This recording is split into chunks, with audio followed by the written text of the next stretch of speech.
I'm just going to finish off, hopefully, on a positive note about next steps and the action that I think we could be talking about.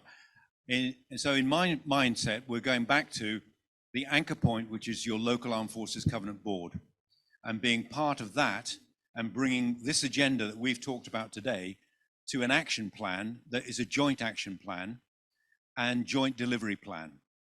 And for me, there's also that strategic discussion, which is how do we get a plan that is based on your local patch for development of the Armed Forces agenda, for supporting serving families, supporting reservists and their families, and supporting veterans and their families. What are the key issues locally that you could bring to a joint action plan that would be signed off by a local Armed Forces Covenant Board, that you can then take to the Better Care Fund locally and say, we need this funded sustainably for the next 3 to 5 years.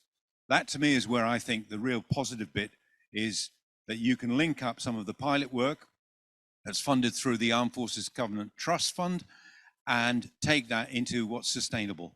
Because I think there's an opportunity in joint working through the Better Care Fund to get sustainable funding in the future. Not in every location and not immediately, but I think that is a direction of travel that is really potentially where you can demonstrate the added value of what's happening in the voluntary sector. For me, some of the outcomes today is looking at the MOD. How do we make sure that they're engaged, and particularly the unit welfare officers, with the Armed Forces Covenant Boards locally, linked to the joint action plan? In other words, what are your key issues for your unit? And how can the local authority, housing and education, and the NHS with primary care, social prescribing, and the voluntary sector, how can they help support your families? For the local authority, as you heard from Manohar, he leads one of the public health teams. He leads a suicide prevention board. Not every area's got one, but every local authority has a public health department. They also have a statutory responsibility to provide a JSNA, a Joint Strategic Needs Assessment, but that is only going to be as good as the information that you feed into it and that you add to it. And that JSNA, if you look at the Essex one, it covers education, it covers housing, it covers employment, and it covers healthcare. It's actually a very good template. And I know that nationally they're looking at a JSNA template, which they want to get standardized and get consistency across the country. And it would be really great if the East of England could be leading some of that work. And I'm pushing the JSNA from the point of view that it's your bedrock for identifying your vulnerable communities, identifying your vulnerable individuals, getting them integrated care plans, personalized care plans, and getting them linked into the system so that they've got continuity of care. And you challenge where you've got boundaries and barriers or people not accepting care plans that are written by somebody else. On the voluntary organizations, we had a really good example of how do we identify a lead organization locally, and they coordinate and work with the other voluntary organizations. I've put down, there's some acronyms there. So the integrated care systems are set up by the Health and Care Act 2022. They're called integrated care systems, ICSs, and they've all been required to produce what's called an integrated care partnership strategy. That partnership strategy is with the local authority, the voluntary sector, the independent sector, and the NHS. Every single one of them, all 6 of them across the East of England, should have produced that strategy by July. Very few of them will have anything to do in it that says military, armed forces community.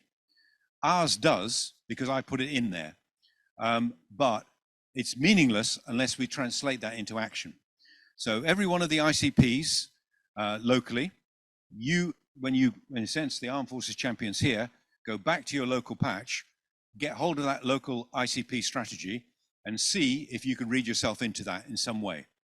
Because that's your partnership strategy that will link you into getting into the Better Care Fund and that money. The second bit, which is linked to the Integrated Care Board, and this is the NHS money. So there's 2 boards. There's the Partnership Board and there's the Integrated Care Board. The Integrated Care Board is about NHS money, NHS spend. they have to produce a 5-year, what's called a joint forward plan for the NHS money. And that is linked to the NHS long-term plan. This is the new wording for the NHS long-term plan. It's called the 5-year joint forward view. They are writing it as we speak. It's still in process. So getting your agenda, your local agenda for veterans into that is also quite important. And then on an annual basis, each area will have an annual operating plan. And that is basically what are the targets for the year. So for me, I'm going to try and put, for example, the targeted lung health check program. I'm going to put that into the strategy, the partnership strategy, into the joint forward plan because it's clinical and it's NHS. And I'm going to try and then identify, okay, what's the target for next year, 24-25?